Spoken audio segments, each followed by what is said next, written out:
जमा झाले म्हणजे बेरीज. खर्च होणं म्हणजे वजा बाकी.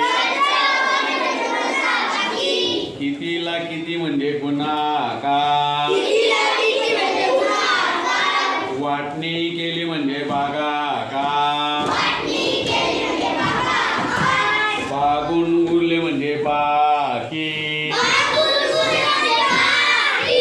फायदा झाला म्हणजे नफा. नुकसान झालं म्हणजे तोटा. ना फायदा ना नुकसान, त्याला म्हणतात बरोबरी. घेणे आणि देणे म्हणजे त्याला म्हणतात व्यवहार. वस्तू घेणे म्हणजे खरेदी.